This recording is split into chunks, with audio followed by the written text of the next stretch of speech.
Good afternoon, everybody. Great to see you here. Thanks so much for coming.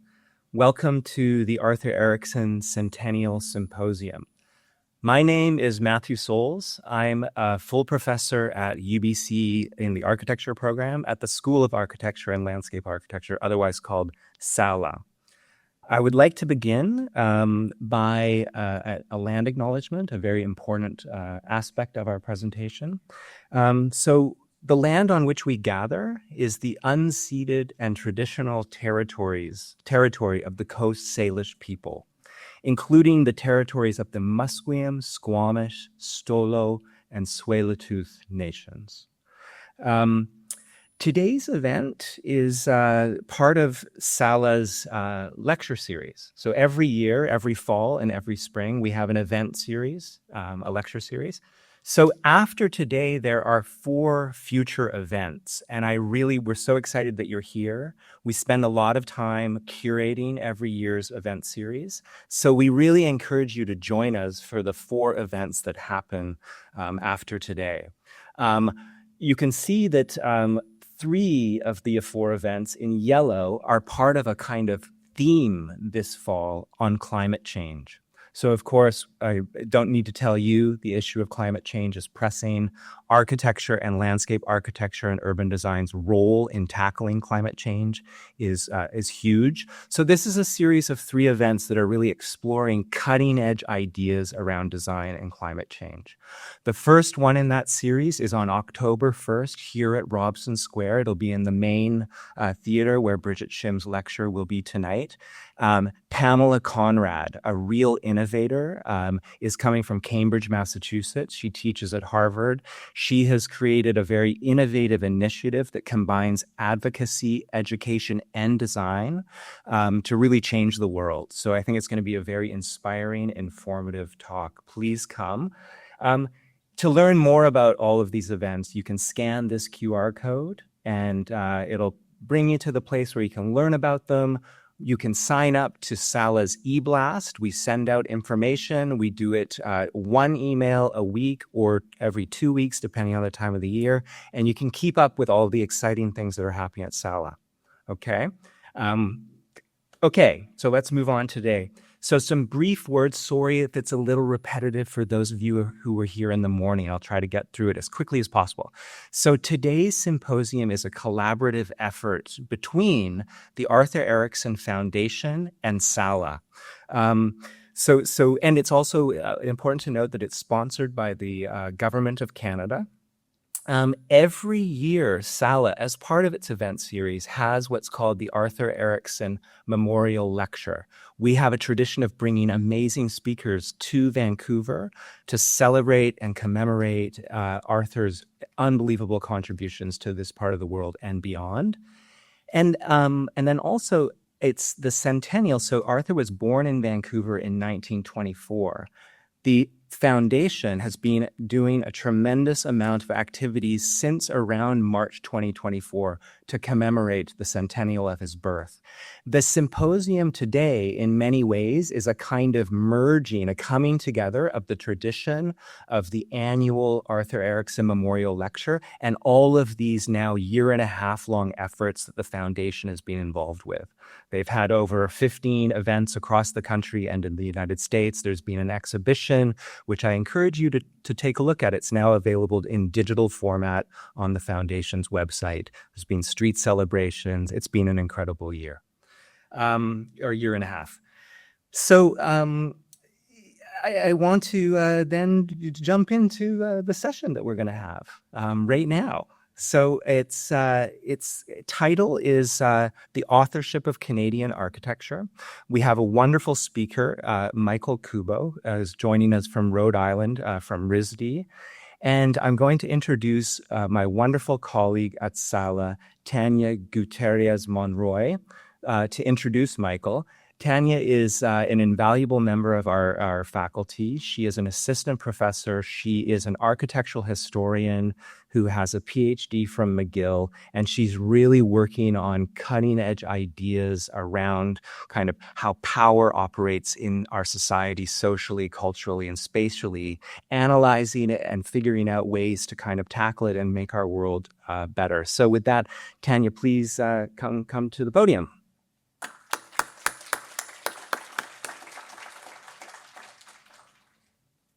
Thanks, Matthew. Hello, everyone. I am very pleased to introduce Dr. Michael Kubo. Dr. Kubo is an associate professor of architecture at RISD, the Rhode Island School of Design in the USA, in Providence, Rhode Island, USA.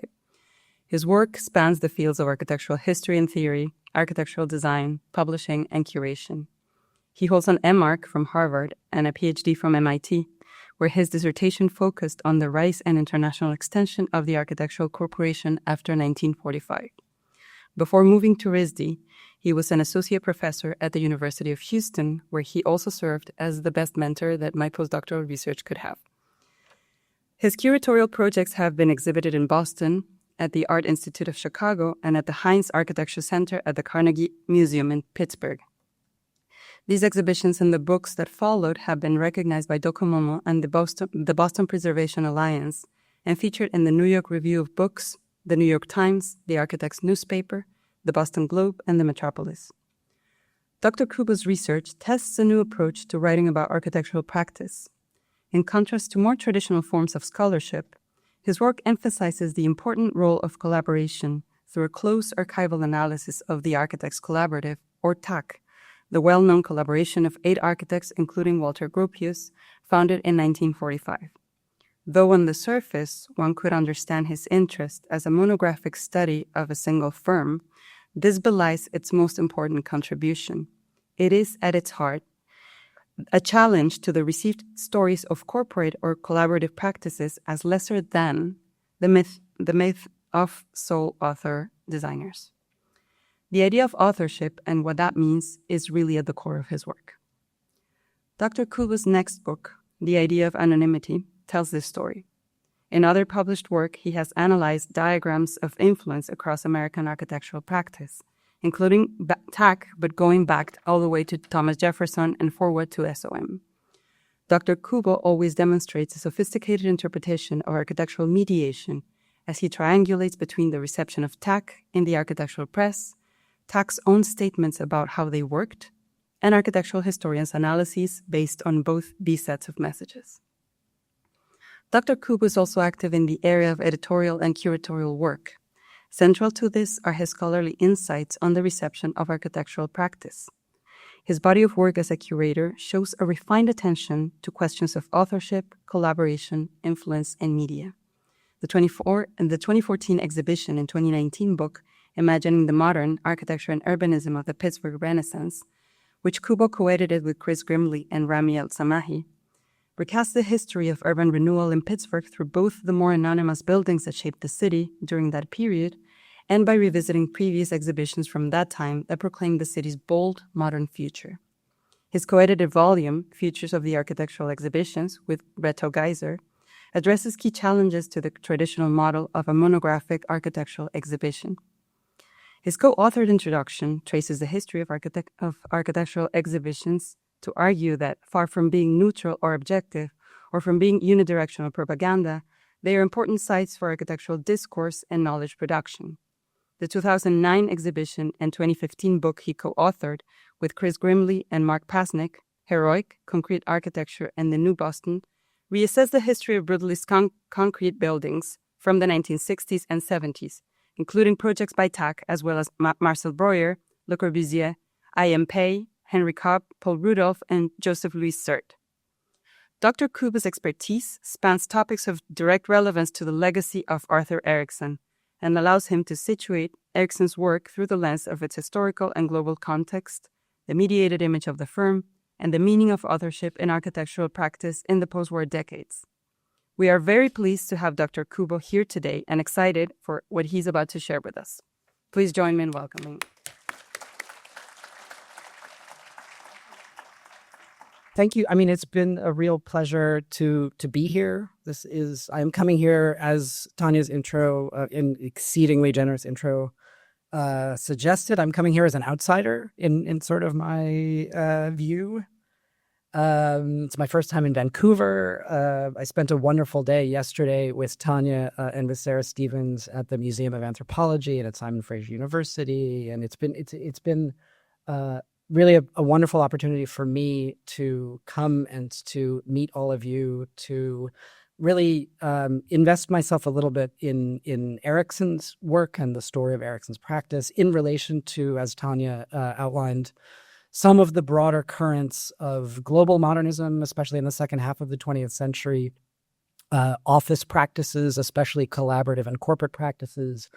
And, you know, my goal here is to paint a little bit of a picture of Erickson in that global context, and really to ask a series of questions that have come up for me in thinking about Erickson's work in relation to his contemporaries, in relation to both some of the firms that sort of came before him, and firms that were operating in some of the same contexts, and to ask questions about notions of authorship, of signature, you know, production versus collaboration, questions of representation, of promotion of the work, and of the reputation and legacy of Arthur Erickson's work both then and now.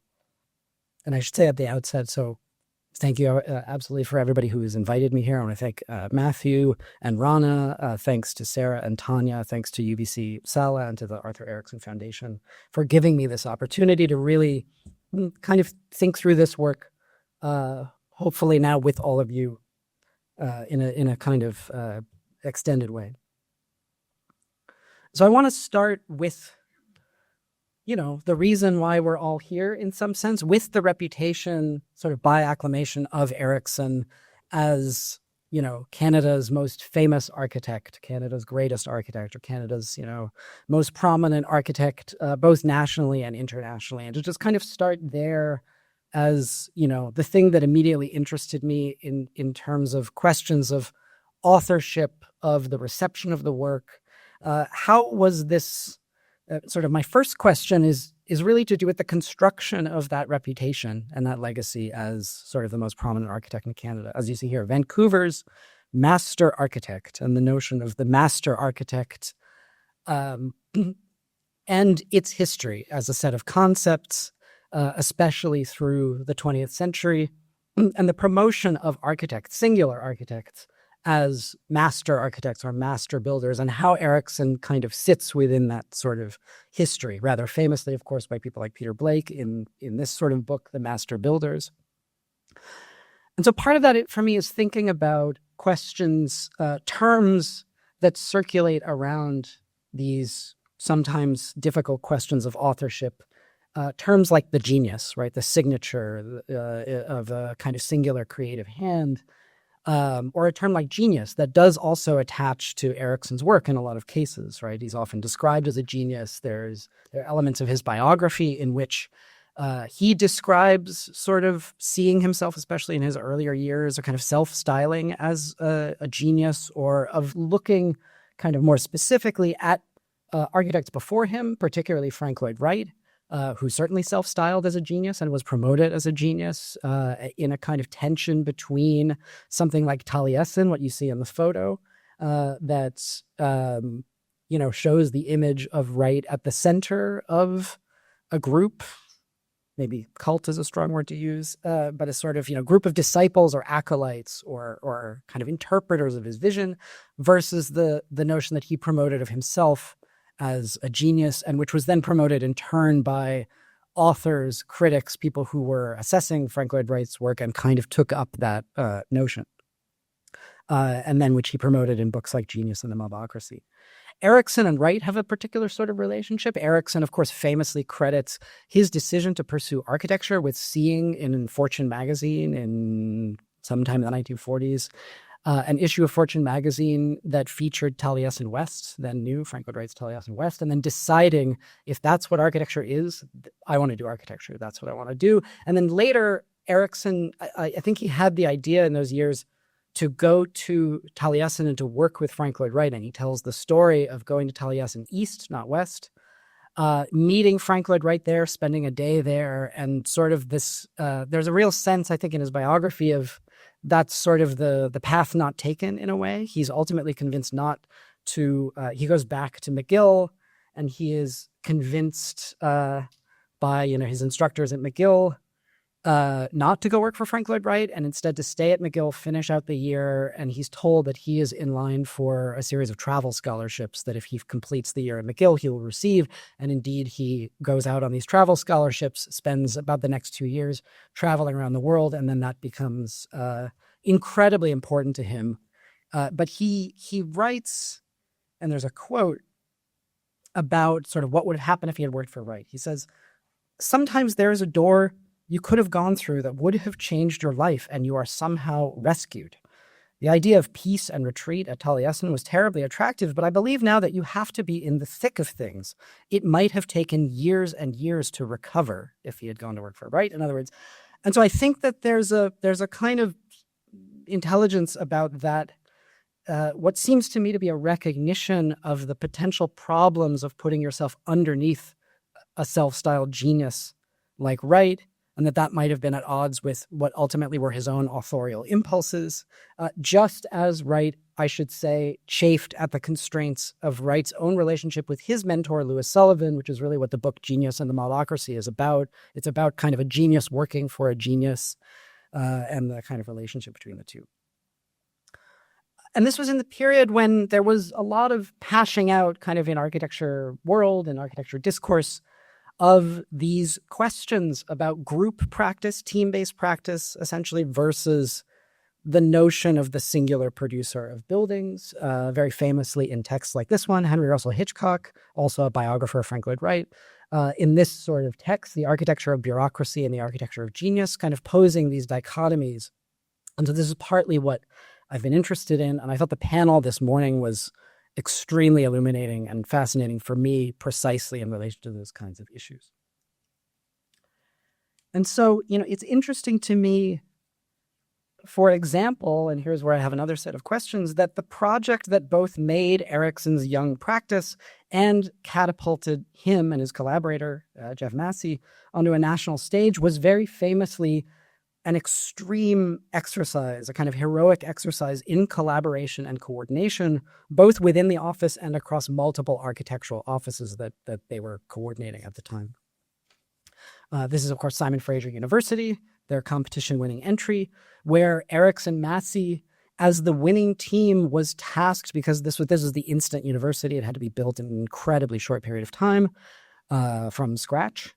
And so Erickson Massey, as the winning team, was tasked with coordinating the planning, design, and construction of this massive university campus from scratch within 2 years by a consortium of the 4 runners-up. So it was Erickson Massey leading the next 4 firms that had placed in the competition, who each staked out different portions of the work and had to coordinate them, which is kind of, amazing thing to have to undertake.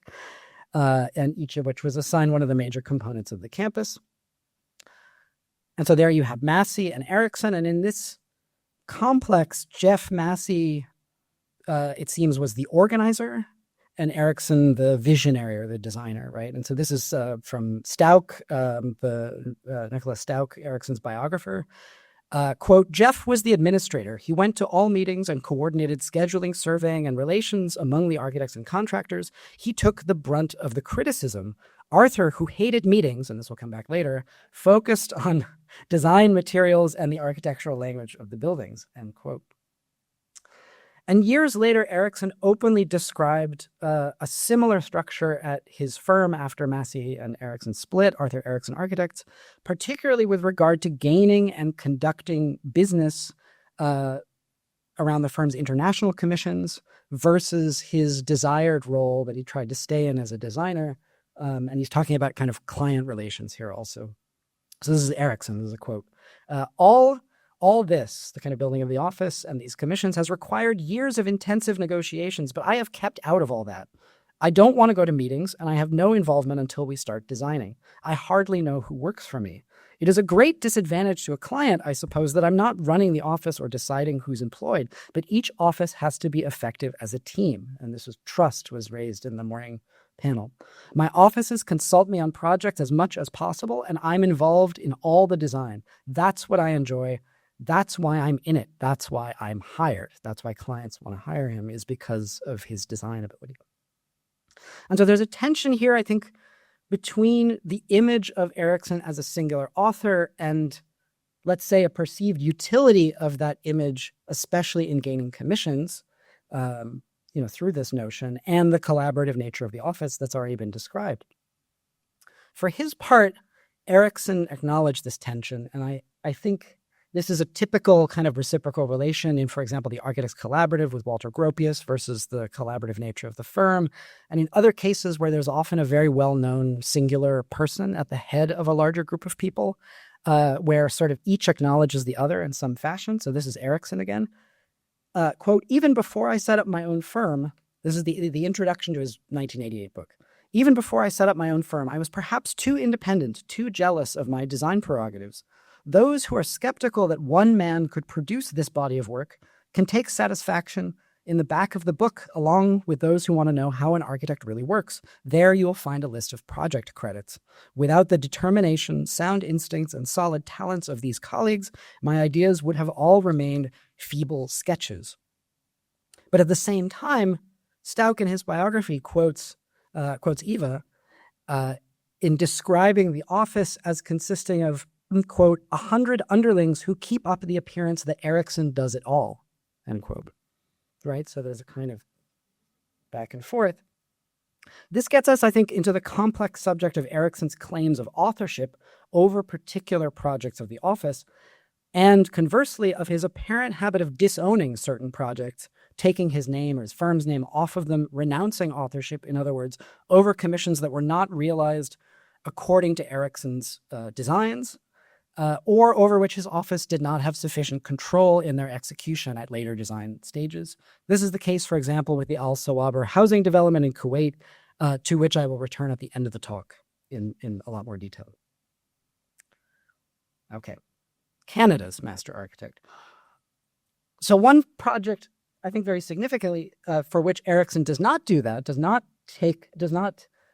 renounce authorship, but actually claims it for something that's ultimately realized by other architects, is this one, the Canadian Pavilion at Expo 67 in Montreal, where Erickson, all the way through, claims authorship over the initial design scheme, which then was sort of modified and then ultimately realized by others, but for which he feels it's important to kind of stake a claim over the ownership. Unlike other projects where the reverse takes place. And I think that that's significant in a way that it speaks to the primacy of this kind of commission in Canada at Expo 67 in Montreal for a then still young practice, kind of not, growing, let's say, practice with ambitions to more, in staking out a name for themselves, essentially. And specifically a name for themselves as part of the notion of Canadian architecture and Canadian identity. And so this is kind of what I want to dwell on in the second part of this, which is the relationship of these notions, of the notion of Canada, or sort of Canadian architecture, to this construction of the image of Erickson as a master architect. And so to quote from this Time magazine profile from 1972, the author wrote, Arthur Erickson has been showered with more acclaim and awards than any other Canadian architect before him. In an age of team design, he wrote, Arthur Erickson, at age 47, epitomizes the idea of the individual creator, the architect as superstar. This is 1967, which is very early moments to be using that kind of framing. Erickson's office, Erickson Massey still, right? So Erickson is already being described singularly, even though Erickson Massey is still together. Of course, designed their own pavilion, separate from the Canadian pavilion, but sort of part of the Canadian representation, Man and His Community, and a second pavilion kind of right next to it, Man and His Health, in wood frame construction. And there were a set of arguments about timber in relation to kind of Canadian identity and sort of Canadianness that I won't go into terribly much, other than as a bridge to this project. So what I want to look at here is the construction in a way of this very strong affiliation between Arthur Erickson and his national, increasingly international reputation, and Canada and Canadianness, Canadian identity, right? This is consolidated through a series of corporate governmental projects and things like these expo pavilions, kind of, piece by piece, including, for example, Macmillan Bloedel, now known, of course, as Arthur Erickson Place, and his work for, in this case, one of Canada's major industrial corporations, BC's major lumber company. And this is, so in this sense, he starts to work for these kind of central, corporations in Canada. And I think it's good to remind ourselves that not only was Macmillan Bloedel Limited one of these corporations, but also Massey himself is from the family of another one of these corporations, Massey Harris, the farm equipment company, later absorbed into Massey Ferguson. And the family that includes, they're not directly in that lineage, of course, Vincent Massey, the first Canadian-born Governor General, etc., for whom I believe the Massey Prize is named, which Erickson Massey wins at some point. And so lumber and, timber, lumber and Canada, of course, come together in Erickson Massey's work significantly in the Tokyo International Trade Fair, another Canadian pavilion, even earlier than that in 1965. Here, Erickson says, quote, "My idea for a Tokyo Trade Fair building in 1965 was an obvious one, to represent Canada with a log cabin.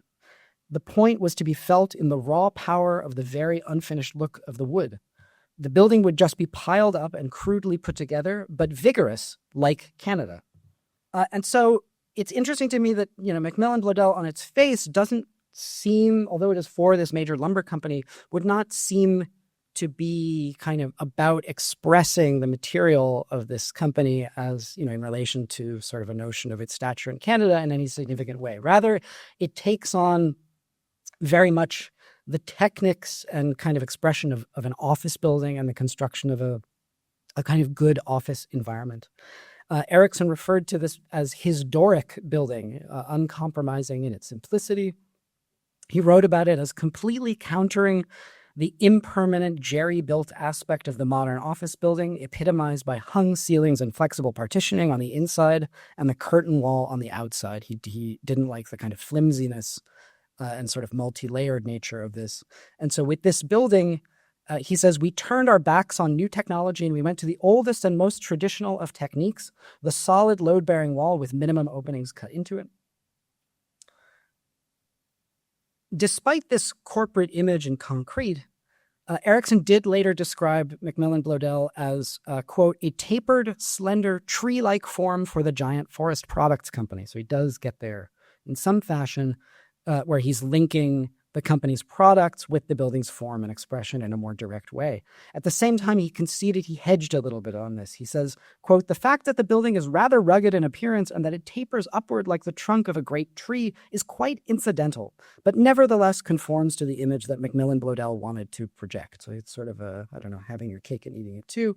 And I think it's interesting to compare, him with his contemporaries. For example, Skidmore, Owings and Merrill, SOM's headquarters for Weyerhaeuser, another major Pacific Northwest lumber company, within a few years of that. And the ways in which, this is, for example, much more directly expressive of the products and the kind of territory in which the company, does its business. And I think has a lot of features, both in the relationship between concrete and greenery, the kind of scaling and stepping back of elements, the terracing, the kind of horizontal skyscraper sort of horizontality of it, and otherwise in the kind of, certain expressive elements of it. I feel like if you showed me these two buildings and I didn't know who had done them, I might have said that this was the SOM building and this was the Arthur Erickson building. They're interestingly sort of the opposite way of what you would think. Erickson does pursue this kind of forest, architecture as in with the forest sort of analogy more explicitly, I think, in the inner court of the Bank of Canada. So this is another in the progression of major sort of Canadian corporate and or governmental commissions. The next one is the Bank of Canada in Ottawa, which has this mirror glass curtain wall.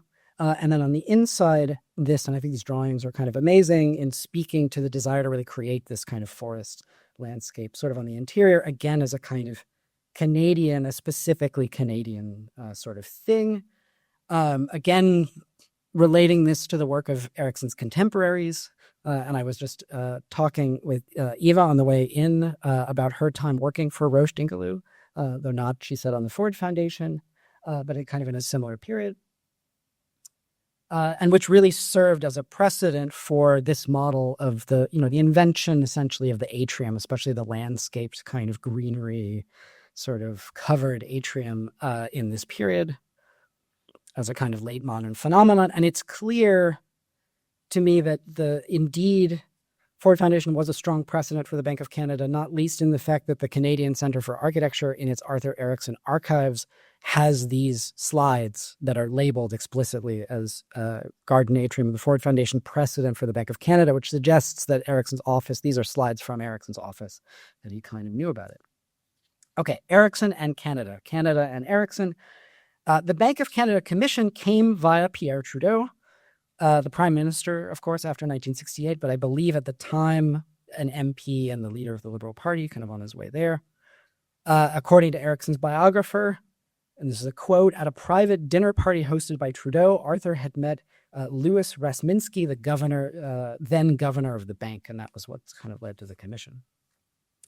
Erickson and Trudeau, of course, were famously close and had a decades-long friendship. This is the two of them touring the Museum of Anthropology in 1976. Quote, Arthur, this is Stauck, his biographer, Arthur had known Pierre's younger brother, Charles, nicknamed Tip, as a gifted architecture student at McGill in the late 1940s, but Arthur and Pierre did not meet until the latter became prime minister in 1968 and convened a group of the country's leading artists for a dinner in Ottawa. Trudeau was intent on hearing their views about the country's national identity.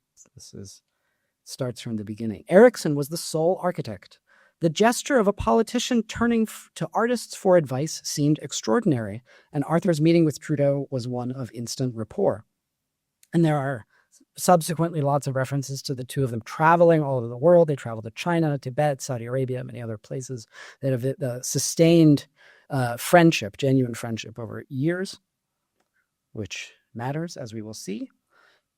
And so to return to Expo 67 and how the Expo pavilions, for example, sit at this, what's starting to be, I think, a kind of a nexus of kind of Trudeau, the government, Erickson, sort of images of Canada, both nationally and, as we'll see, internationally.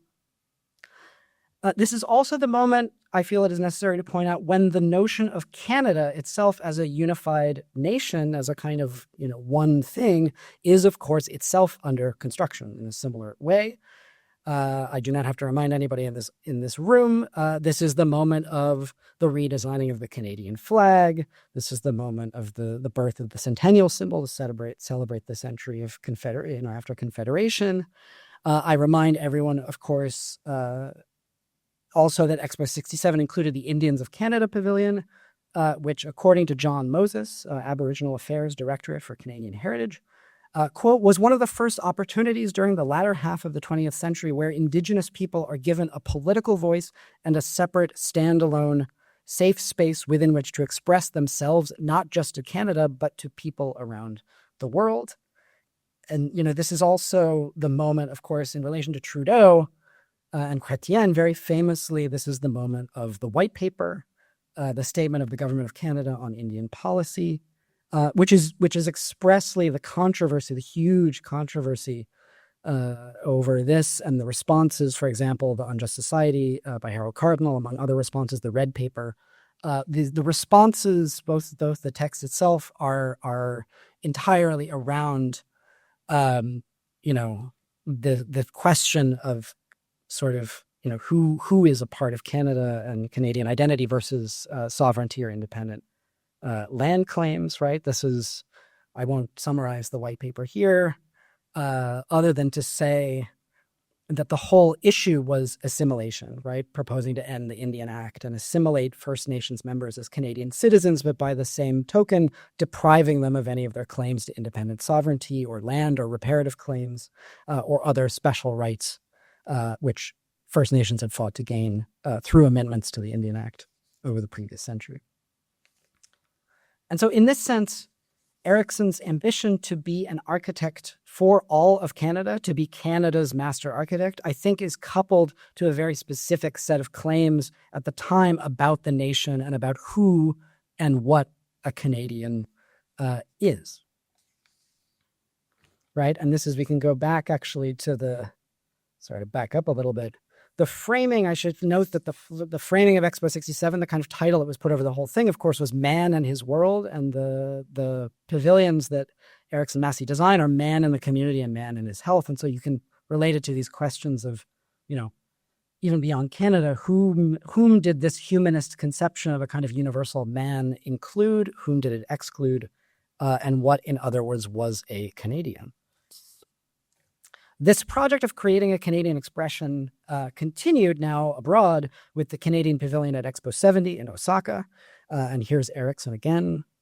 I feel like I'm quoting from Erickson a lot, but I just love these quotes. Quote, "Again, I faced the problem of representing Canada and at the same time capturing the attention of the mainly Japanese audience. I decided that one thing that could be interestingly presented was the emptiness and immensity of the Canadian landscape. I expressed this quality in very large, simple forms, 4 sections of a pyramid pulled apart to open a central court, abstractions of our landscape in size, emptiness, and simplicity." So again, sort of architecture trying to sort of evoke or mimic certain features of the Canadian landscape. This desire to create a feeling of emptiness, immensity, and infinitude, Erickson wrote, also produced this project of the mirror glass. Erickson wrote, "It inspired me to sheathe the whole pavilion in mirrors. Its forms, now mountains of ice, would still work, and the mirror surface would bring down the sky. The sheathing gave a completely new meaning to the structure as something responsive to everything around it, so receptive that the building itself might vanish. To accomplish this, there could be no edge to the building, which meant that the mirror had to be detailed so that it merged with the sky. That one detail was the key to the whole thing." And that project of kind of an ever-changing kind of series of fleeting effects that conveyed a kind of, you know, sort of infinity of changes, of course, continues on the interior, sort of in the middle of this court, with these revolving pavilion spinners by Gordon Smith. And then these are, the Canadian Pavilion is very often on the cover of major architectural magazines in North America and in Europe in this period. And so there's something about its image was able to carry the image of Expo 70 at large in all of these reviews, Architectural Review and Architectural Record. And to kind of leap out of Erickson's specific history for a second, again, we can put this interest in mirror glass kind of more broadly within a great deal of interest among architects at the time in mirror glass. This is what's often described as late modern architecture. That's summarized in things like this. This is the Museum of Modern Art, MoMA, in New York in 1979, in their exhibition and catalog, Transformations in Modern Architecture, where they have a section on glass skins, on the kind of fetishizing of interest in mirror glass skins. And sure enough, as you would expect, Erickson's both Expo 70 and Thompson Hall are part of that kind of menagerie of examples at the time. And this, I had to throw this in after seeing this building yesterday, kind of fleetingly from the cab. I just thought, you know, here's a building in Vancouver for the kind of same vintage in mirror glass. But that was featured in one of these ads for all of these increasingly elaborate techniques of mirror glass curtain walls in this period. Yeah. The representation of Canada abroad through architecture was, of course, also the central imperative of the Canadian Chancery in Washington, D.C., on a prominent site steps away from the U.S. Capitol and the National Mall. I should say I had the privilege of walking by this building pretty much every day for about 2 years when I was at the National Gallery of Art in Washington. And this was the moment of working on the Canadian Chancery was, I think, the moment when this nexus that I've tried to lay out of Erickson, Trudeau, and the image of Canada internationally now famously came to a head publicly and very controversially. Again, I am sure everyone in this room is quite familiar with the story, but I will dwell on it a little bit because I think it speaks to these issues. The commission to design the chancery had been awarded to Erickson's office essentially directly and personally by Trudeau, by fiat, as it were. This was revealed in 1982 to great public scandal. And again, quoting Erickson's biographer at length, who describes it. A panel of civil servants and architects had met to examine some 300 applications for the commission and had narrowed the candidates down to a list of 11, which included Arthur, and then to a choice of 4, among which he no longer figured. He wasn't in the last list of 4. Although the committee's final selection was the firm of Zeidler and Roberts of Toronto, Prime Minister Trudeau directed his Minister of Public Works to award the commission to Arthur. Trudeau was denounced as Canada's Sun King, and Erickson characterized as the arrogant architecte du roi, the architect of the king. Trudeau soon issued a statement to the press implying that Arthur had been unanimously regarded by the panel as the best architect in Canada, all agreeing that Arthur Erickson stands out most clearly on the international scene as expressing Canadian architectural concepts.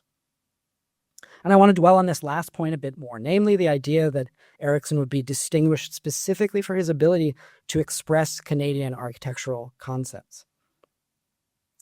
Stauch, the biographer, continues in his description of the means by which Erickson received the commission. Quote, Arthur had written a confidential letter to Trudeau on December 14th, 1981, when he learned from his old McGill classmate, Guy Desbarats, now part of the government, that he had not made the final shortlist for the Chancery Commission.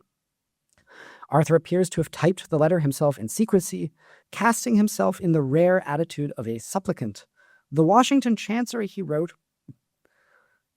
quote, is for me that rarest of opportunities to design a building of distinction, a place of renown on a site of high visibility and significance for this country of ours.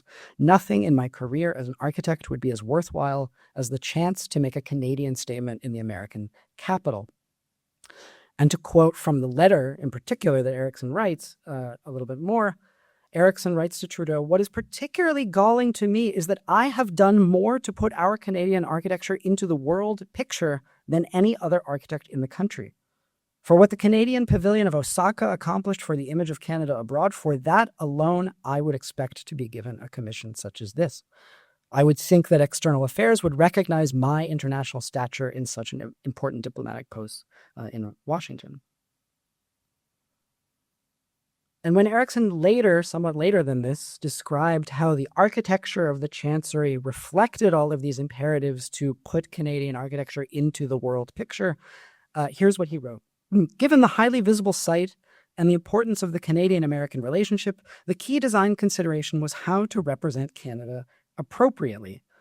We could not flaunt some national distinction as we would in a completely alien country, for in the larger cultural picture, our countries were indistinguishable.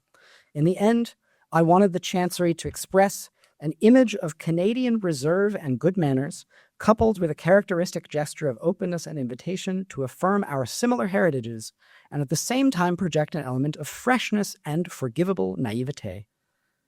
As for more specific readings, these will be found in the long horizontals that suggest the breadth of Canada, or in the ample courtyard with its light and spaciousness. In the middle, a large pool symbolizes our ocean limits, right? So there's, again, this attempt to analogize form to a certain kind of cultural identity in both indirect and more direct ways. I want to close this section with an addendum of sorts, I think, in Erickson's joint competition project with Kenzo Tange for a Canadian embassy in Tokyo, midway through the years that the Chancery work was going on in DC.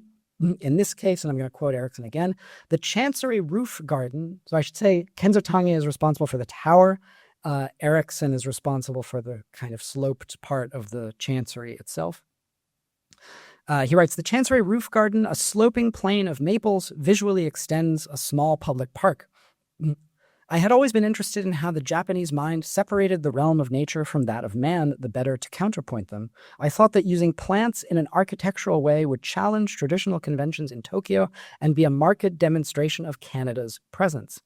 I could give all the offices a pleasant prospect and at the same time figuratively carry the garden up onto the roof for a particular Canadian identity. And so I think the Chancery in DC, the embassy project unbuilt in Tokyo, and this one, the $1 billion kind of 5 square block California Plaza project in Los Angeles. This was the project that brought Arthur Erickson Architects to start a branch office in LA. I think these projects all give us a lens into Erickson's ambitions to international practice by this time and as that developed in the 1970s and 1980s. With regard to the LA office, Erickson wrote in this period that, quote, an American base offered 2 solid advantages. First, it could fight the dim ghost that shadows wide recognition of any American professional, South or North, who is not a resident of the United States. And as Philip Johnson stated to Edith Iglauer for her 1979 New Yorker profile of me, why does he keep doing that? It's a question of acceptance. Erickson's a Western architect, and what's worse, he's in British Columbia, which is a province of a province to us in the U.S. That's Philip Johnson. So feel free to vilify Philip Johnson as much as you want.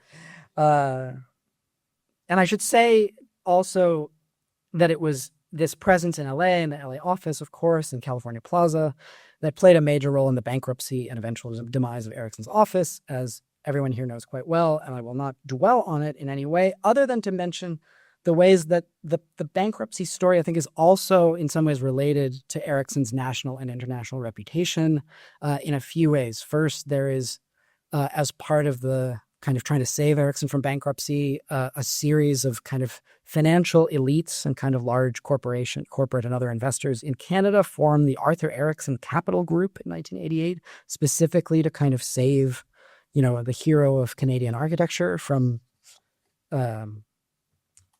the end of his office, right? And so there's a report of a meeting where they say to Arthur, right, quote, Arthur, you are our friend. We love you. You are Canada's national treasure as a designer, but you can't go on like this. And then there's also a story of Erickson's attorney, Richard Gordon, whom he had brought in to kind of put the firm on a sound financial footing, but in the meantime it left and was also suing Erickson, was quoted as saying of Erickson, he's a very self-destructive man. It's a black eye for Canada. So I just want to point out, that even in the kind of bankruptcy story, there is this fusion is pretty tight by this time of Canada, what it means for Canada kind of on an international stage, as that tracks with the fortunes of Erickson's office.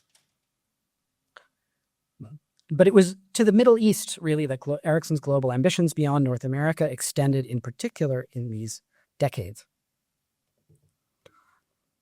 And this was, right, this is kind of very dramatically in North American architectural press, talked about as the oil-rich Mideast, the new frontier for professional services, with all of these kinds of questions about, it was seen as a risky, but sort of potentially very lucrative, kind of full of potential territory for a huge number of architects who were really trying and competing to work in that context, in the MENA region, in the Arab and Persian Gulf in particular. Questions like this: is this the new client, right? Or the notion there is no one market.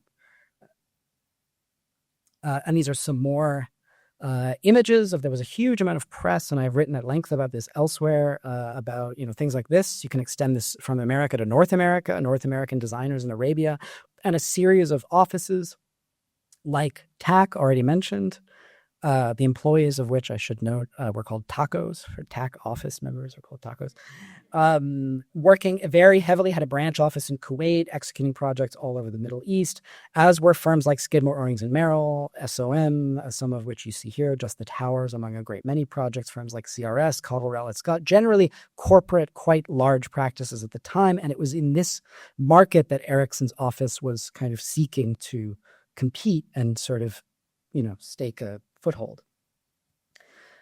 Erickson's work in the MENA region is, at the very least, often under discussed among his body of work, if not obscured or dismissed entirely. This work, for example, does not appear at all in Olsberg and Castro's critical works.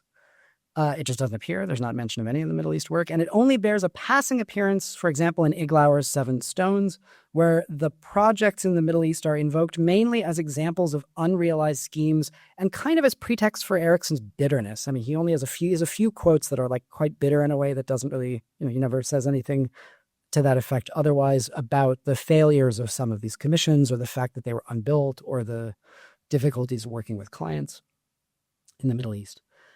The work is given a full chapter in Stauch's biography of Erickson, but, and I think this is all too typical among the histories of most of these Western architecture firms who are working heavily in the Middle East in this period, like TAC or SOM, the Middle Eastern work is relegated here, I think, to an essentially tragic position as a kind of harbinger of overreach or of folly and sort of eventual financial ruin and demise for these Western firms.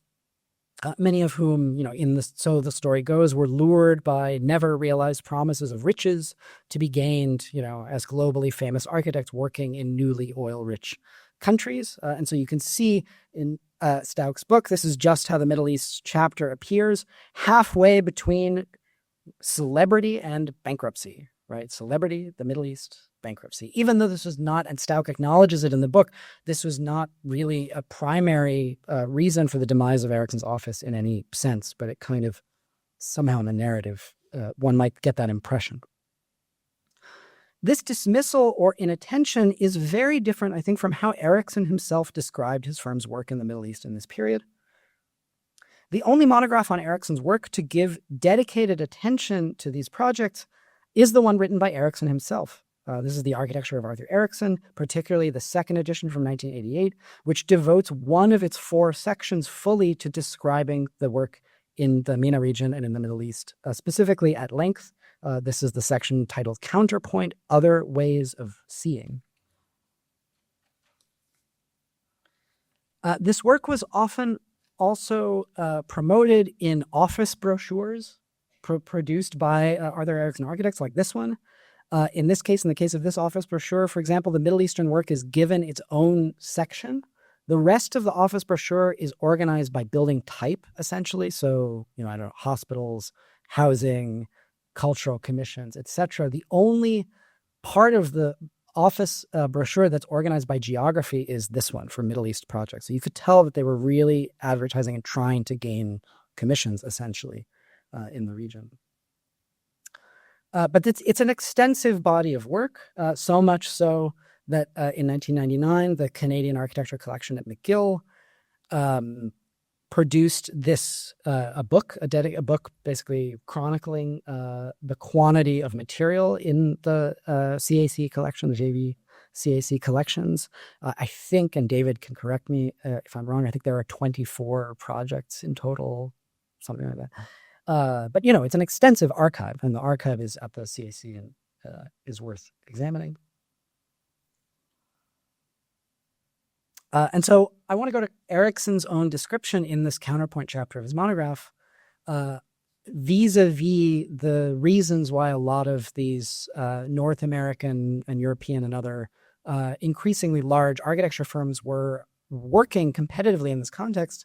I want to dwell a little bit on what Erickson says about his reasons for being there. This is the beginning of the section. Quote, "The reasons that a foreign developer or public corporation might have for hiring a North American architect are not the same as what I might have for responding. The client may be attracted by North American leadership in design or command of modern building techniques, or he may want some one thing an architect has done for him. Published projects become specialty advertisements, and the client in effect might be seeking merely a prosaic offhand variation on an architect's Western building. For myself, on the other hand, while the opportunity to work abroad is undeniably a call to my inherently restless nature, given that foreign commissions are scarce, grueling to serve and financially extremely risky, how can they be rational business choices? The deeper appeal lies in the match of creative wits with an utterly different physical and cultural environment." And so, he says essentially he's there, this is right, he's pursued his muse through these contexts, that he's there because of what it means for him to have to think very differently about work. But at the same time, he was not blind to the potential economic benefits. And elsewhere in the text, he says, opening up a new field of prospects in the Middle East fit well with a business strategy that grew out of my experience with Canada's regional economies. When it was busy in the West, it was slack in the East, and vice versa. The only way I could guarantee a steady flow of sustaining projects was by having an office in each. And this was, again, very, very common for firms like TAC or SOM or CRS. And so I think there were authorial and business interests that were kind of bound together in a reciprocal loop for Erickson.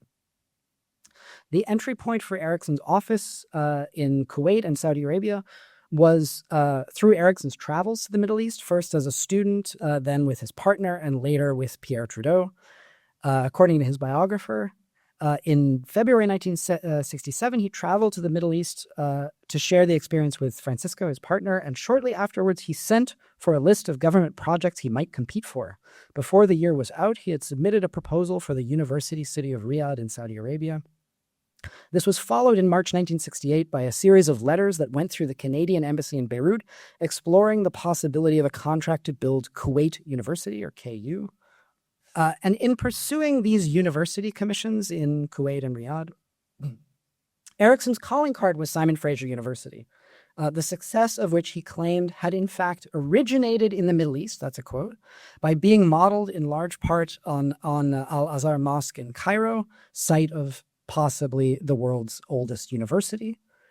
For Erickson, Al-Azhar served as a model of, quote, a philosophy of education in which all knowledge was related and all its seekers were members of one community, end quote.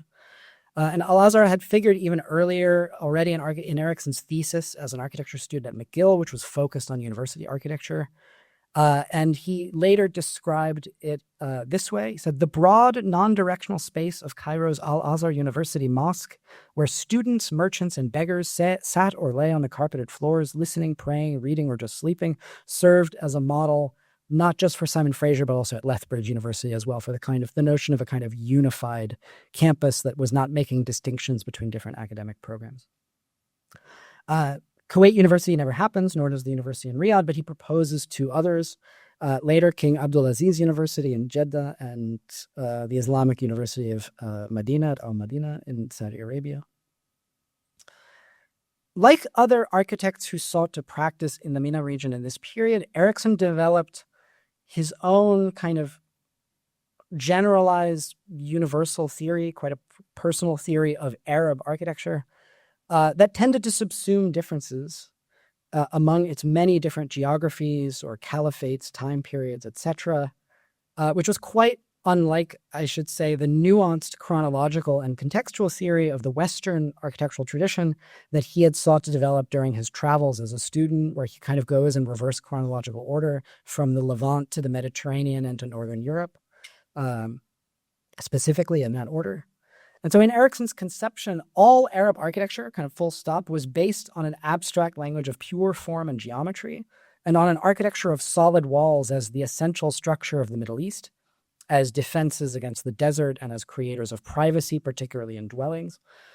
Structures that did not conform with this theory, even a canonical Islamic masterwork like the Alhambra, he regarded as luxurious and decadent because in this case, its exterior did not highlight essential forms like the square, the octagon, and the circle. And I think you can see in Erickson's later work here some of this theory kind of being actuated. These cultural and regional theories would inform the work of Erickson's office in one of the primary territories in the Middle East for the work of foreign architects in this period by the end of the 1970s. This is in Iraq and specifically in Baghdad under Saddam Hussein in this period, 1979 to 1983. Here, Erickson formed part of a second boom of North American and European architects gaining major international commissions in Baghdad and elsewhere. In Iraq, this is Erickson's project, which we'll see in a moment, is a redevelopment, this Abu Nawas Conservation Development Project, but it's in the context of many other major redevelopment projects. For example, this is Khulafa Street. This is TAC, this is the Architects Collaborative spearheading this. Arab, Test, lots of other firms that are staking out, pretty large portions of the city that are being given these commissions, redevelopment commissions by the government. This formed, I've described it as the second wave of development. It followed a first wave of involvement of North American and European architects in modernization projects for a newly oil-rich Iraq after the 1950s, including work by Frank Lloyd Wright, the Architects Collaborative, or TAC, and unbuilt proposals by Alvar Aalto, Le Corbusier, Gio Ponti, Willem Dudok, and many others. And so by the time of the second building boom, when Erickson arrives under Saddam Hussein, these architects are working in a context of state planning, kind of state-led planning and architecture firms from socialist countries on the one hand, and of ongoing work from the previous booms like Tax University of Baghdad. Here is Abu Nawas. I won't go into it in a ton of detail. It's a redevelopment proposal that has kind of a waterfront, like a corniche, with a series of what were described as pleasure gardens, kind of, public gardens with sort of major civic buildings, and then a kind of urban redevelopment that sort of lies behind it. Here you can see something of the character of this. One of the things that's interesting for me about this scheme is that there were two alternate schemes that were somewhat more fanciful, one of which proposed essentially enclosing or sort of redesigning the central street, Abu Nawas Street, as a river, essentially, or as a kind of canal, and then basically making this into a kind of large kind of landscaped island. And then a second kind of even more fanciful proposal that would have had an island with a kind of, civic kind of cultural buildings in the center, but that included a bridge that would have gone across to Saddam's palace in the green zone. And Erickson said that this scheme, the water garden scheme, the one on the left, for example, was bolder after President Saddam Hussein's suggestion to follow the 8th century example of Caliph al-Mansur, the founder of modern Baghdad. This is the round city of al-Mansur. In a tumultuous time for his country, the president wished to remind the citizens of their golden age, which was commonly regarded as that. I needed little encouragement. And so it's in this sense that I think Erickson, again, we can relate back to people like Frank Lloyd Wright. Frank Lloyd Wright made exactly the same allusions and references in Baghdad in his plan for Greater Baghdad, circa 1957. Rounded forms, islands, sort of civic islands with public landscape spaces and major civic buildings. Erickson was well aware of Wright's scheme and said that specifically, that he was quite interested in it as well. And just to kind of bring the point home about the context in which he was working, this is an international conference on architecture that was specifically centered on the Abu Nawas kind of redevelopment, where there's Erickson presenting, there's Saddam, there's Rifat Chadirji, the planner for the city of Baghdad, who had been imprisoned and was pulled out of prison by Saddam, sort of, working in this context. And these kind of orientalizing references to the kind of glories of the round city of al-Mansur, etc., the Abbasid period was very much sort of propagated by Saddam Hussein himself. All right, I will try to speed up, I guess, just to get to the last part quickly to have more time for the Q&A.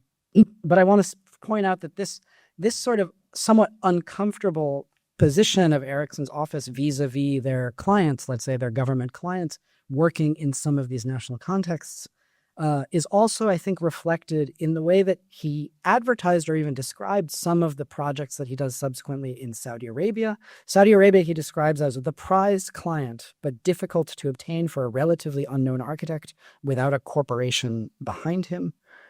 For example, this one, the Ministry of Air Defense Headquarters, also sort of an unbuilt project, but which in Erickson's monograph, he describes simply as an administrative headquarters, right? So I think you can tell there's a kind of an awareness that, maybe working on military commissions in Saudi Arabia is a bit, the description of that is a bit tricky. Or the Royal Saudi Air Force Complex, also unbuilt, which similarly is described only as a technical university. You never find out who the client is, kind of in the way that Erickson promotes this work. The loop closes, or there was an attempt to close the loop a little bit in Erickson's design, also unbuilt for the Saudi Arabian embassy and ambassador's residence in Ottawa. So it's sort of, it kind of comes back. But by and large, all of the work that I'm showing you it remains unbuilt. Most of it does not come to fruition. The only things really which Erickson kind of claims later authorship over as built work are two towers quite similar to each other for Etisalat, for the telecom company in the UAE, one in Dubai and one in Abu Dhabi, as you see here. Okay, the last part, I will try to move quickly. This is only about one project, so it will be somewhat quicker. Okay, so to return in this context to Kuwait and to the project I showed you way back at the beginning, the Al Sawaba project, which was Erickson's first actual commission in the Middle East.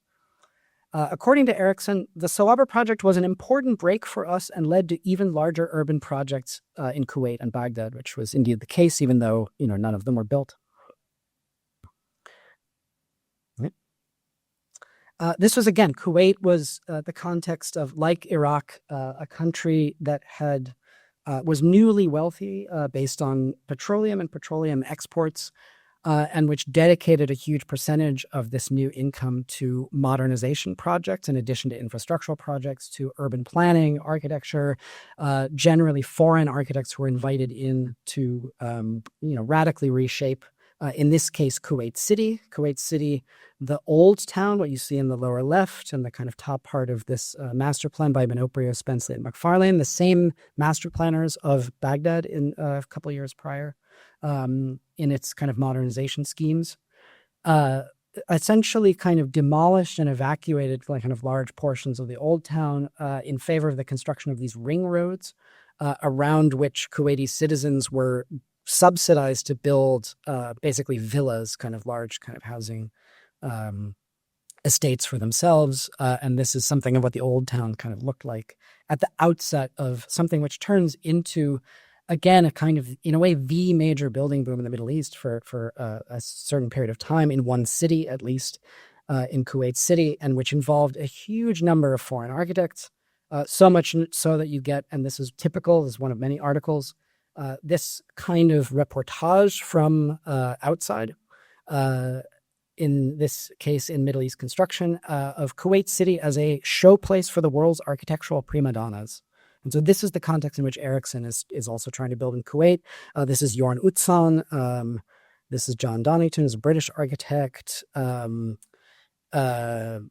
Architects from all over, including very significantly the Architects Collaborative and SOM and others.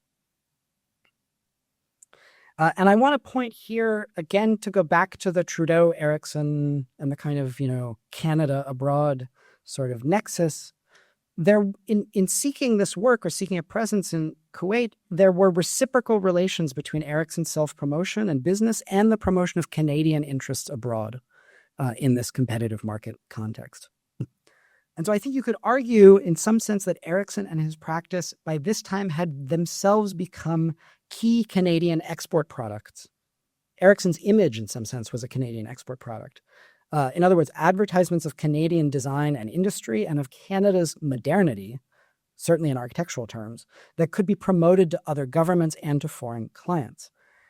These export products in turn could pave the way for new markets and trade relationships for Canadian businesses, and they encourage sympathetic exchanges in Canada's foreign relations. And I do not have the quote here, very sadly for me, but there's Erickson, when he's going to Kuwait, for example, he writes a letter back to Trudeau where he's essentially advocating for Canada to expand its international relations and commerce with Kuwait from state to state, both as a way of kind of helping Erickson out. But he says basically to Trudeau, Kuwait is a very good place for Canada to do business, and therefore you should kind of encourage these relationships. So I think the exchanges go in both directions, in other words. It's not just kind of asking the government for favors.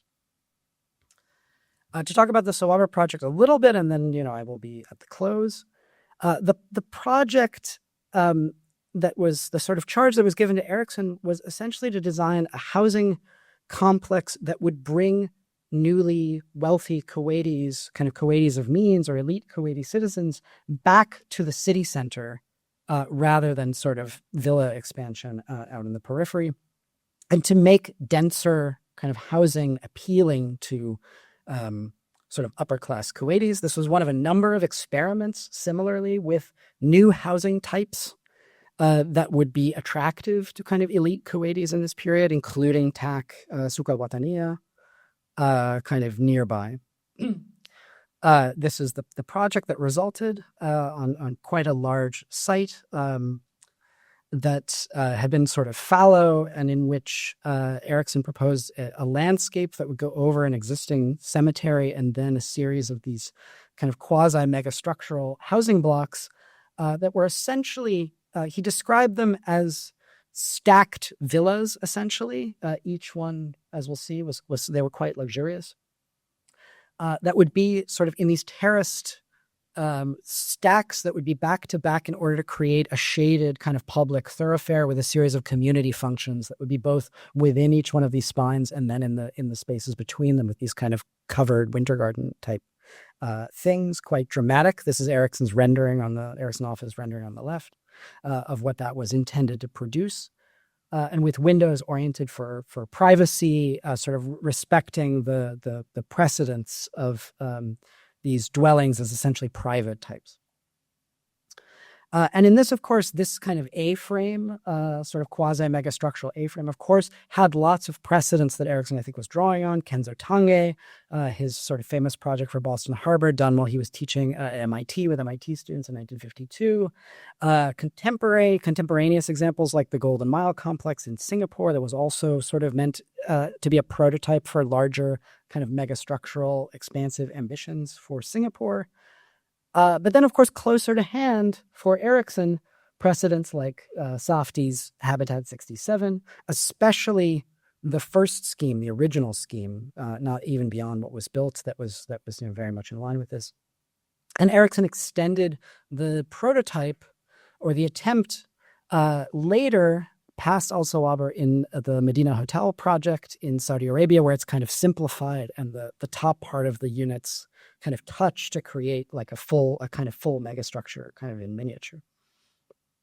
As I said, this was the target market for this were upper class, basically Kuwaitis, who were being given subsidies or supported quite generously by the state, still are, if you're a citizen. And so they were, the typical apartment size, for example, was for a typical, what he decided or writes in the report as a typical Kuwaiti family size of 2 adults, 3 children, and a maid, who are all living in this kind of situation. So they're quite big. You can see from the rendering, I mean, they're very luxurious, right? So it was meant to kind of provide an entirely new image for this sort of housing.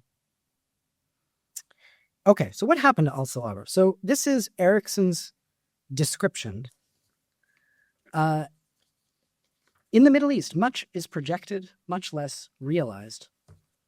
For all the creative energy I've invested, only a temporary structure in Saudi Arabia and a single tall building, that's the Etisalat building in one of them in the UAE, have so far seen the bright light of the desert day.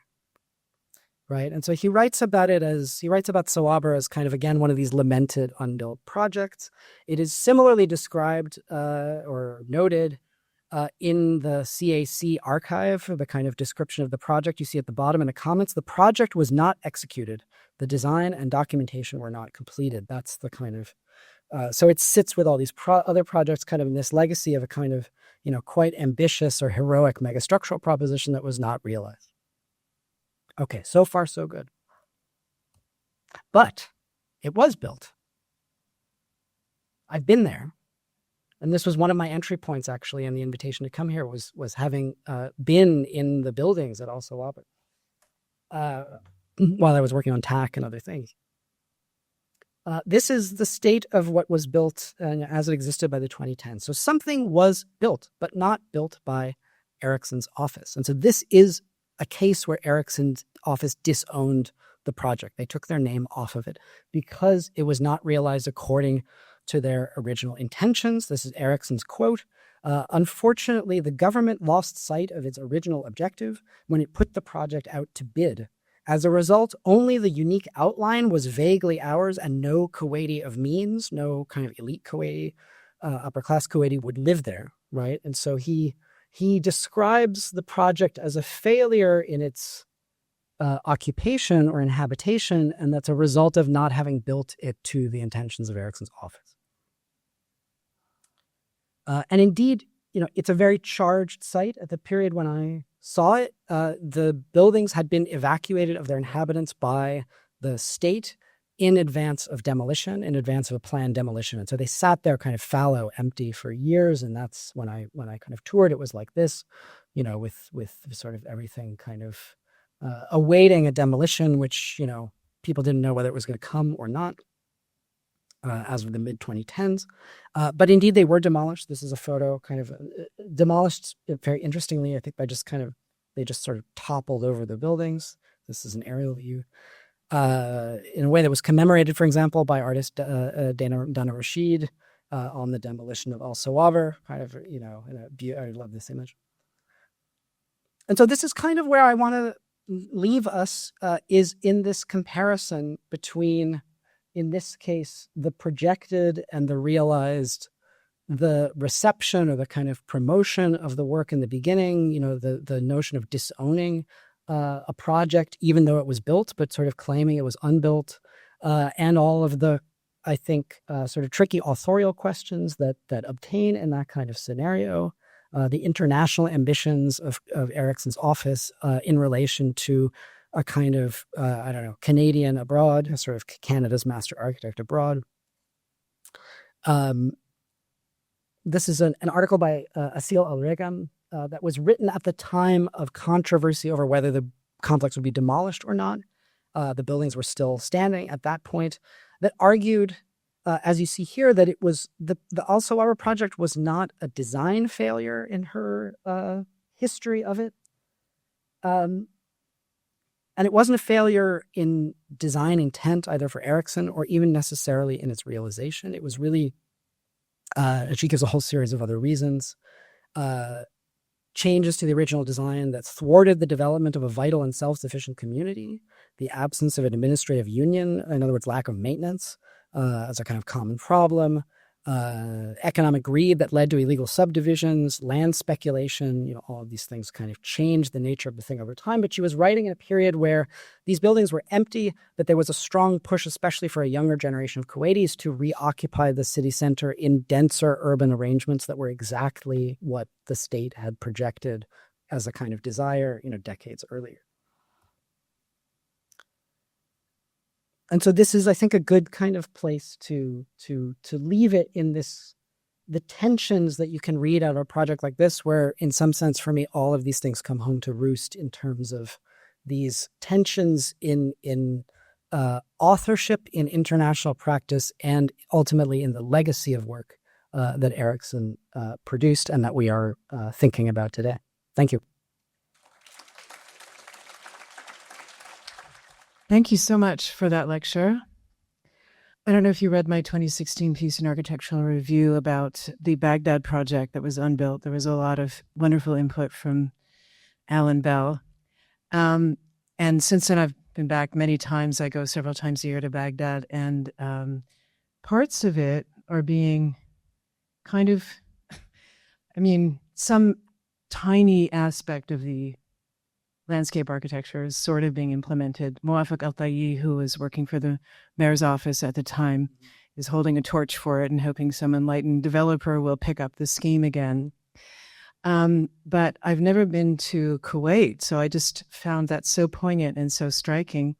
And I guess my question to you is just, were there other examples that you didn't have a chance to get into in the presentation of designs that were kind of bastardized, or that were like small inklings or remnants of in the Middle East especially? Thank you. And it's so my situation is the reverse. I've been to Kuwait, quite a bit, back and forth over the years, but I've not been to Baghdad. I've tried to get there. And so maybe we should think about ways of getting there. It's the only, Al Sawaber is the only case of the Erickson projects that I know of something which was built in some form, but which was described kind of outside of that context as if it were unbuilt.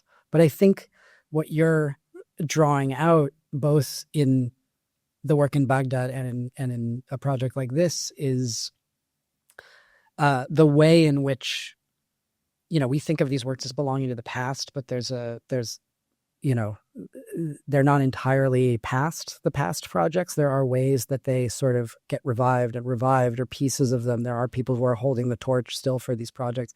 That's very much the story in Baghdad with other projects. And that's, some part of my work there has been looking at especially tax University of Baghdad, which started in 1957 and then was continuing all the way up through 1983, through that kind of second boom period, and which similarly has been described as, mostly unrealized, or, as a kind of lament outside of that context, even though most of it, there are hundreds of buildings and all of them were built according to the. And it was bombed too. It was bombed, and it was, these things that have extremely complex histories. And so that would have been another way of navigating, I think, the same work, or really the work of any architect of similar stature, I think, would be in that interplay between the arguments and presentation that those offices made of their own work versus the actual inhabitation and kind of forms of life that obtain around them. Thank you. That got realized, but he always described, this is the towers, the Etisalat buildings. These two, but so he describes these always as these are the only things that got built, right? So he was happy to describe them that way. For me, maybe architecturally, the less said about these particular buildings, the better. So it's interesting that he's fine conceding the completion of these buildings, but not something like Al-Sawaber. And I think other people in the room probably have more to say about how much he was disowning or otherwise disavowing projects and that kind of authorial tension outside of the Middle East. Thank you very much. I learned a pile, especially about the Middle Eastern projects here today. Thank you for that. A quick, simple question, then a tough one. The simple question is, when I was in Kuwait for a Aga Khan seminar, I was taken to the Ministry of Petroleum Tower, and everyone on the tour, locals, attributed it to Arthur Erickson. You do not mention it. Is it an Erickson tower or not? I can speak to that because I was very much involved in both the Ministry of Petroleum Tower in Kuwait and the Sawaber and Ebn Was that you just seen. So the Ministry of Petroleum is now at the McGill Center, where they hold Arthur's Middle East work, one of his 3 archives. It's now there, but was added to the collection beyond when the publication that you showed was done. So, but yeah, it's an interesting case. It was done in association with a Kuwait firm, and do you know the Kuwait firm left the Erickson name off the Arabic of the construction sign on the property. The Erickson name was there in English, and certainly it was an Erickson concept for absolutely sure. And later stages of work were done in the local firms. So that would be it. So that would be a second. Example of it. Do you know which Kuwaiti firm was it? PACE or KEO or SSH, or which Kuwaiti firm was it that they were? Oh, it's a firm called, it goes by its initials, SSH, so it's Al Mazouk and Abi Hanna. So it was one of the 3 big firms in Kuwait. Right. And Arthur's bankruptcy happened, the process of 20 years from when we were shortlisted to when the building actually was ready for occupancy. And in the course of that, Arthur went bankrupt. We had to rework the arrangement with the local firm. Invented and to work with a partner. Characteristic of a lot of the different things. Yeah. Thank you. Thank you very much.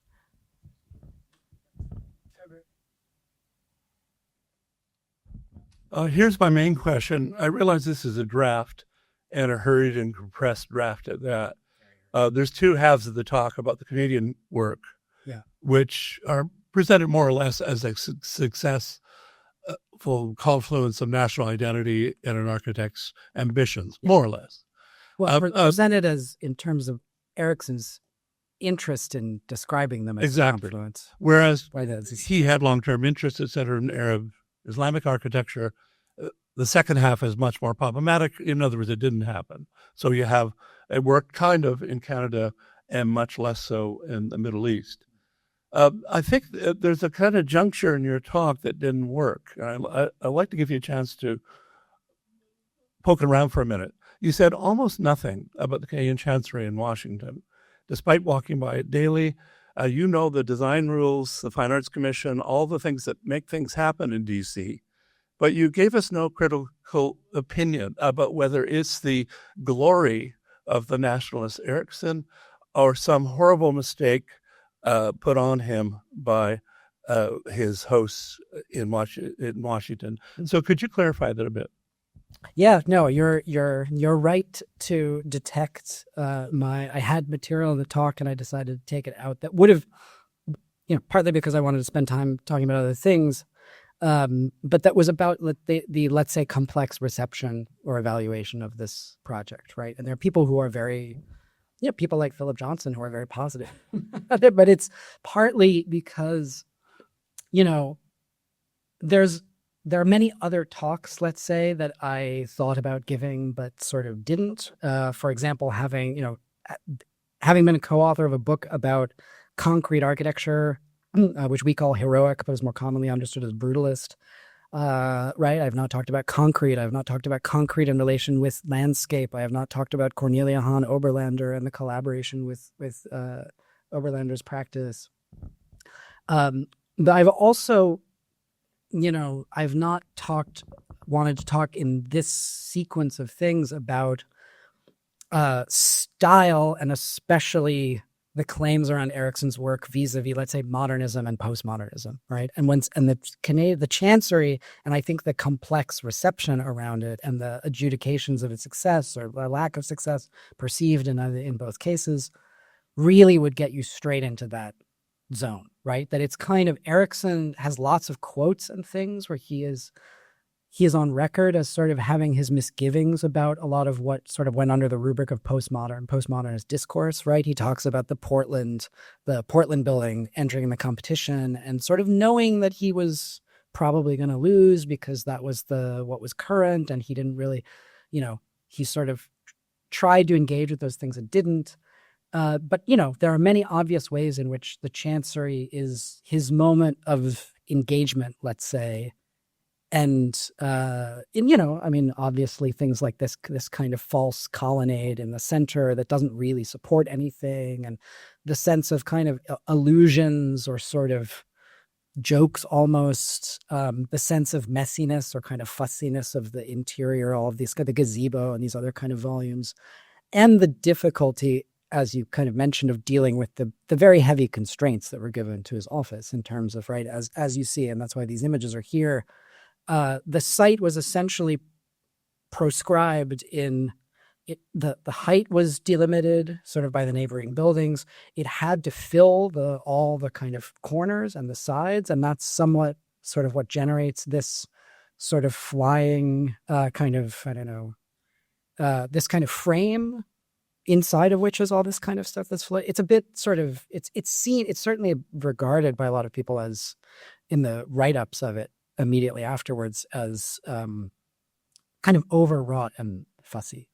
But because, I had a kind of through line that I wanted to stick to, which was really about Erickson's claims, other claims, and things that really were about this kind of increasing affiliation, let's say, between notions of Canada, Canadianness, Canadian identity, and Erickson's practice as they kind of moved with each other, that it became most interesting to me to see what arguments were being made in that regard around this project, rather than kind of evaluating it architecturally. But, yeah. Thank you.